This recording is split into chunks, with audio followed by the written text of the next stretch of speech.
Hey, everybody, welcome again to another episode of Leading from Alignment with our good friend, John Obolewski. How are you today, John?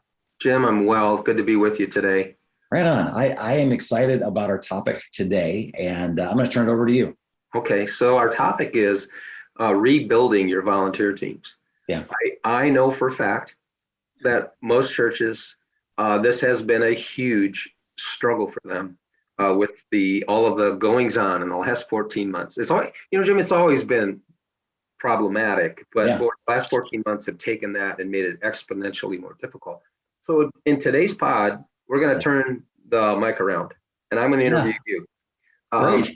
Because you know what? I don't know anybody who's better at speaking to this particular topic, this issue, this challenge than you. I think this is your life message. Yeah. I think it just comes out of you. And so today, this podcast is going to be loaded with practical, easy to follow tips that will help you as a leader build your teams again. So Jim, why don't you kind of take it away, and then I'll, as you talk, I'll ask some questions of you.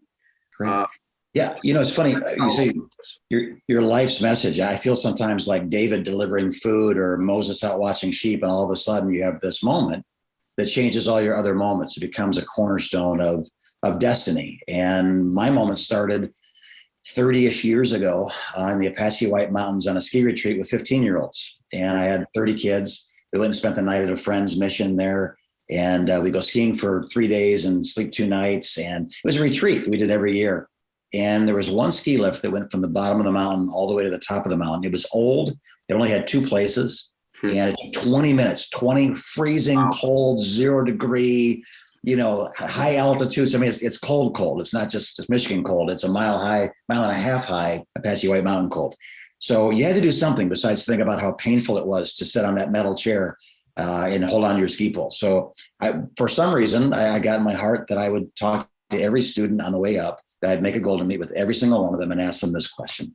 And it was, if I ran into you in public somewhere 10 years from now, and I asked you how your life was going, and you said, Jim, I am loving it. I'm living the life of my dreams. I feel fulfilled. I know I'm right where I'm supposed to be. All the gears are clicking, all the dots have connected for me. But where would that be? Like, do you know where that is? Can you help me understand who God made you to be? And what I learned was about 20% of the kids would say, this is my answer. I'm training for this. My grades in, military and medical school, missionary, doctor, housewife, mother, foster care. I mean, 20% knew the answer to that question. And so my job then as a youth pastor was to walk with them through the rest of the tenure in youth ministry until they graduated, and then to be their friend after that and to help them head in that direction. But about 80%, it's a huge question. When you're 15 years old, you remember 10 years ago, you had to raise your hand to go to the bathroom. Right. 10 years ago, you were learning the alphabet, and 10 years from now, seems like an impossible amount of time. Now, at our age, 10 years is right. That, how long a dog lives. But in their world, it was their entire conscious life. So 80% didn't know. So we started asking questions. And those questions went on for days sometimes, and long conversation, long walks. And through those long conversations and walks through the years, they have taught me how to make it 3 very simple questions. And awesome. We call it, your why is greater than your what. I wrote a book about that a few years ago. I just recently published an ebook called From Recruiting to Releasing. And that's available free of cost. Anybody that would want that, we just send it out to you. But it really comes down to 3 things. Can I go to number 1? Yeah, let's go, Jim. Number 1 is this. This is a triangle. For those of you that are listening, this is not a triangle, it's just my voice. But think of a pyramid.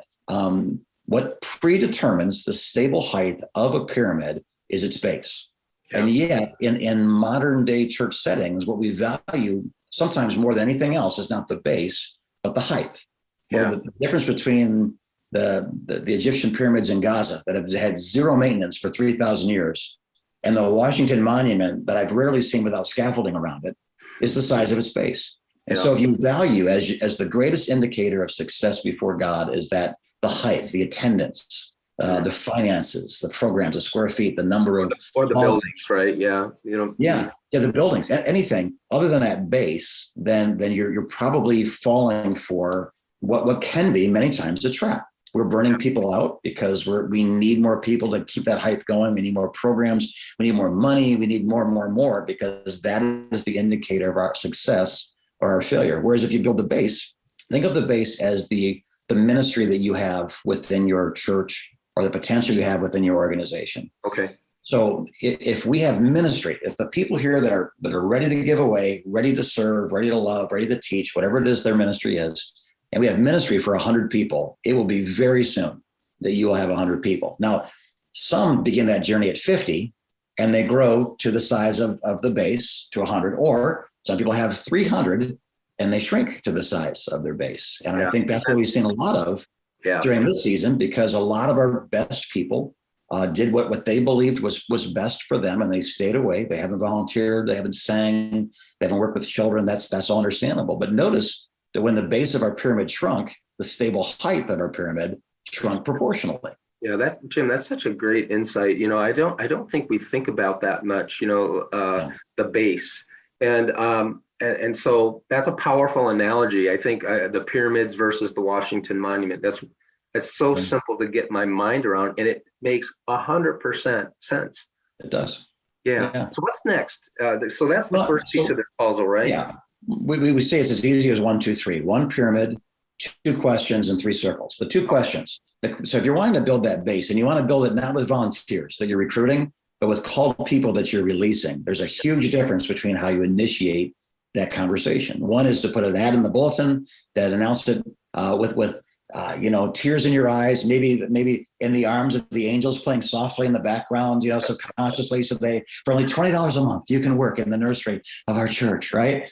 Or that's how you recruit. But if you recruit them, you kind of owe them a favor, versus if you get to know them and you release them, you'll be one of the people they refer to when they say, there's 5 people that changed my life. Pastor Bob, Pastor Phil, Pastor John, Pastor Jim, they gave me my first chance to be me. They saw something in me, right? So the questions we ask, 2 questions: what did God save you from?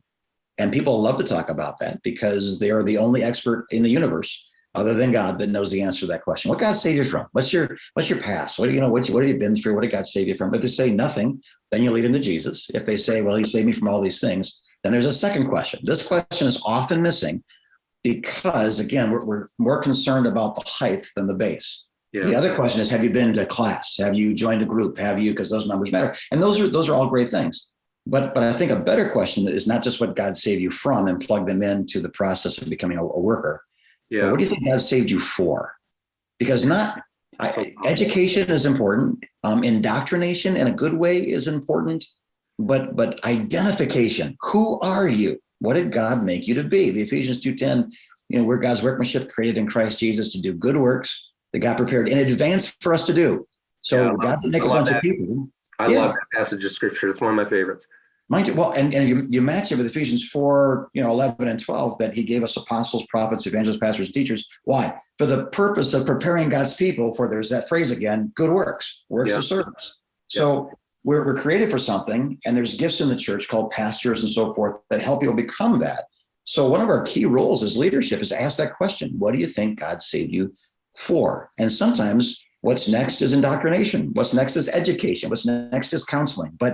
But there will be a growing dissatisfaction, and mark my words, even more so in the future. There'll be a growing dissatisfaction with a Christianity that tells me what to do, what not to do, what to believe, what not to believe, but never tells me who I am.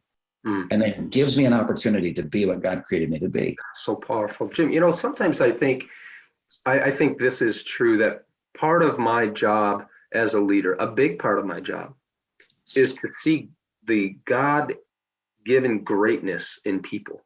Yeah. And call that out of them. Would that be a similar thought to what you're saying here? Is that we helped him to identify the greatness? And I've been a recipient of that, Jim. I gave my life to Jesus when I was 16, and it was probably like, I don't know, 2 months later, an older brother in the Lord said, "You're going to teach a Bible study." Yeah, I had no idea I had a teaching gift, but he was able to identify that in me, and he called it out of me. And so I think that is another way of saying what you're saying, which is so awesome. A sermon would be a 30-minute, 45-minute interaction of thousands of words. Yeah. A book would be a 1 to 5 hour journey, tens of thousands of words, right? But can you name 5 sermons that have changed your life? Can you name 5 books that literally they changed your life? And when I ask people that, they take several minutes and they usually give up because they're embarrassed. But I say, now name 5 people that have changed your life, and everybody knows that. So what do those 5 people have in common? They saw something in us. They listened to us. They saw something in us. They held us accountable, which is not, did you smoke today, drink today, chew today, or run with girls that do today? But to account for our ability. I don't know how to teach. That's okay. You're going to learn to teach by teaching badly. But I'm going to hold you to account for the ability that God gave you, because I see you. I know who you are. And the prophetic truth of someone's identity being revealed to a father, a mother, a brother, a sister, where they call that out of them. I hold you to account for your abilities. You will not become a drone that responds to every bulletin announcement because you love God and you want to serve in his church somewhere. I need to help you find you. Evangelism is when we lead somebody to Jesus. Discipleship is when we lead someone to the person Jesus created them to be. Yeah, that's so good. So it's not the same course for everybody, right? It has to be individual because we have giftings. Yeah. So Jim, this process is so simple. Yeah. One triangle, right? We're talking about the base. Yeah. 2 questions. What did God save you from? What did God save you for? Yeah. Talk a little bit about the 3 circles. Yeah, the 3 circles, if you think of an Olympic flag where there's 3 overlapping circles, 2 on top, 1 on the bottom, you'll see that where those overlap, there's a spot where all the circles touch each other. We call that the sweet spot. Yeah. And helping people, discover who God created them to be, again, Ephesians 2:10, Jeremiah, 1:9, from your mother's womb. And we know that we have a purpose, right? Everybody does. Universally, we know that. So what are the clues, and where can we find those clues? The clues are inside of us, because that's where God made us. We were born with natural giftings, natural tendencies, preferences, gifts, abilities. So there's 3 questions that really bring those quickly. So it's not 20 weeks of conversations, it's 20 minutes of conversation to really form a trajectory for someone to realize and begin to move towards. And those questions I'll just tell them all. We'll come back over each one individually. What's your passion? What's your pain? And what's your proficiency? What thrills you? What kills you? And with what has God filled you to live this purpose, to give you a broken heart for something and not give you some ability to relieve that pain, to give you a passion for something and give you no place to express it, to give you great abilities, but never create the dynamic where you become the answer to somebody else's prayer, would be cruel. It'd be like creating an appetite and not creating a cheeseburger. It'd be like creating loneliness and not creating our wives, right? Yeah. It would be cruel of God to give us these things. So these things are inside of us and they point to a part of our destiny. So what's your passion? What is it that thrills you? What is it that you do when you're done doing what you have to do? What's the stuff you want to do? Yeah. And I'm shocked by people's answers, John, because some people, I just talked to a young lady the other day about this. And she said, I want to have a mobile grooming service where I customize a van and I can go to people's homes and get their pets out. I want to serve them. I want to pray for them. I want to bless them. And all I could think of was the smell of the inside of a van with a wet dog. And this was her. I had somebody say, I want to stay in school the rest of my life. I want to be a professor. I thought, how hard I worked to get away from school and never want to go back again. Some people say, I want to be a public speaker. And it's funny because the number one fear of Americans today is public speaking, even greater than death, which means people would rather be the subject of the funeral than the person speaking at the funeral. Yeah. But people just begin to say what their passion has a lot to do with what God created them to do. Okay. The second one is, go ahead. Anything else? No, I was just going to say, bring the next one to us. Yeah. So the second one is pain. And I think we don't like to talk a lot about pain, but if there's anything that unlocks what is superhuman that God has put inside of us, it is pain. Jesus looked at a dying world, sheep without shepherds, harassed and helpless. You think about what made the Good Samaritan good. It wasn't his pedigree, right? He wasn't a Levite. It wasn't his education. He wasn't a priest. He was a Samaritan. What made him good was when he saw him, he was filled with compassion. That pain, he was immersed in. It was his pain. And he did something about it, because pain doesn't give you options, right? If we love everybody we know, but our grandkids are special. Yes, you and I would agree with that. A stranger's in a burning building. I have a certain degree of compassion to get inside that building and rescue that person. My grandkids are inside that building. Yeah. I'll destroy every fireman that says stop. I'll go through every obstacle between me and that grandchild. And in the end, it won't even matter if I save them. I'm just not going to let them die alone. That's what pain will do. Yeah. Passion will make you want to be a fireman. Pain will cause you to rush into a burning building. That's the difference. You know, Jim, I heard you say one time that pain is what keeps you moving forward in the intersection of these three circles when your passion is waning. Yeah. Or you feel like maybe I don't have what it takes. Pain will get you out of bed in the morning. And I've heard you say this, and keep you moving forward. And I think nobody talks about this piece of the puzzle, and it's so important. What's the third again, well, what made Nehemiah great, right? He hears about the condition of Jerusalem. He weeps, he mourns, he fasts. You know, what makes Jesus face that cross? You know what I mean? It's the pain of an eternity without mankind being there with him. Pain, I don't mean to oversell it, but if we are trying to relieve all pain, some pain is good pain and some pain is God pain. And one of the greatest clues to your identity is what kills you. What is it that absolutely destroys you? What's your pain? And the third one is your proficiency. And this one's pretty simple because it stands out. It's, you know, I'm good at tennis. I love being outdoors. I love missions trips. I can speak 7 languages and I do it for fun. I can cook tortillas and they're better than the store-bought ones, whatever it is. But there's a certain amount of giftedness that God has to give people to accomplish their passion and pain. So if you have this heart for the lost, but you can't speak, you know, maybe you're a writer, maybe you're an intercessor, maybe you're but I would say if, you know, like our 3 circles, I think would be similar. I have a passion for the church. I have a passion for leaders. I have a passion for helping people find their destiny. I have a pain. So many people go to church, but they really aren't the church. They feel used by the church after they've left their 4th one for the same reason. They're not, they say we're not being fed. It's not that you're not being fed. You're probably not being exercised. The greater reason. So good. I'm disconnected from the vision because I have no role in it except for to answer the bulletin ad and volunteer 90 minutes a week, twice a month. And that is not what God created me to do and feel fulfilled by. Right. So you get back to the basics of this, you know, it's your passion, your pain, your proficiency, and you'll see where those circles overlap. And now you can say, so you're not supposed to be in medical school. You're supposed to be in ministry. You know, you're not supposed to be in ministry, which happens more often than you might think. Right. You're supposed to be in counseling. You're supposed to be in foster care. When I was a police officer, I became a police officer because I wanted to help people. My first arrest beat me and 6 other people up because he was high on PCP. We're just trying to keep him from jumping out a window. We had to call it a canine unit. We beat that man bloody. And it was just a tragedy. I remember thinking that night, I don't want to be a police officer. I thought I was going to help people. As it turns out, criminals don't actually like police officers. Who knew? Who could have possibly seen that coming, right? So passion, pain, proficiency. And when you find that sweet spot, boy, you can, you know, again, the 5 sermons that have changed our life is pretty tough, but the 5 people that changed our life is pretty easy. So once they say that to you, if they say that to you, one of the greatest responsibilities we have as giftings in the body of Christ, apostle, prophet, evangelist, pastor, teacher, is to prepare now God's people for those works. So we see it, it's revealed, we refine it because we love them, we help them through the process, and then we release it.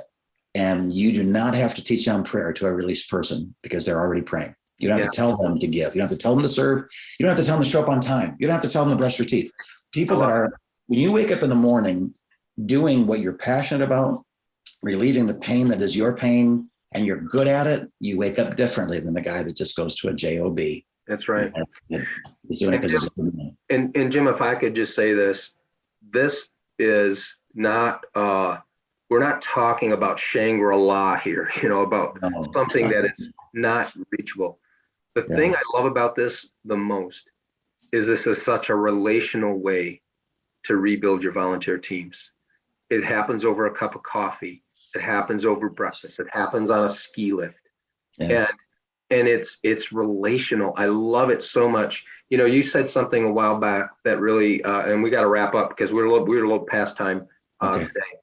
You said something a couple of weeks ago that just was so impactful to me. You said your congregation is a treasure hunt waiting for you to grab a shovel and help them uncover their purpose.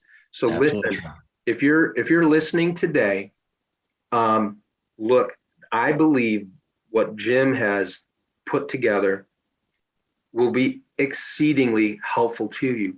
And Jim, we are adding this to our playbook, right? To our Yeah. the So way excited about it. I am so excited about it. Can you give us like a minute or so, 90 seconds? Just tell us about what we're starting to offer to pastors and churches. Yeah.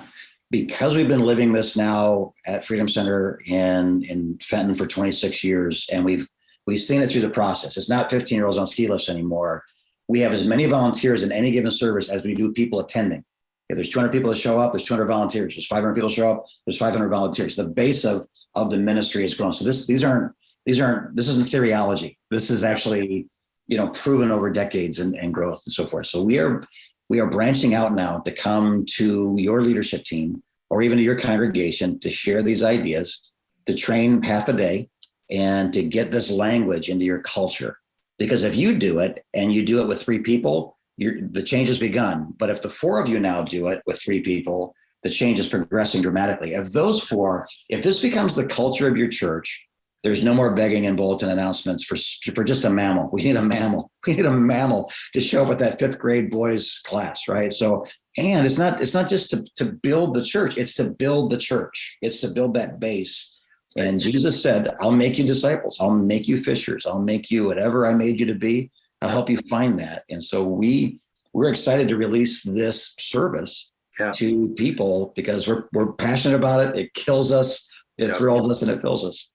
And so, Jim, this half day training is followed up with 3 months of coaching, coaching your staff, coaching your team, helping them to set goals, overcome obstacles, and get you moving in a healthy direction to help reinvigorate, to help rebuild, and to do it right.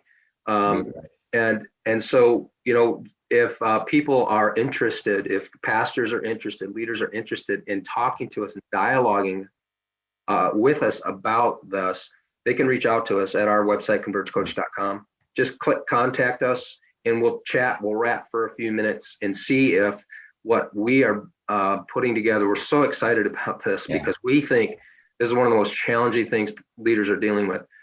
We'd be happy to just kind of lay out what it looks like for you in terms of the details. So, Jim, I want to thank you for taking, my spot. Usually I'm doing a little more talking.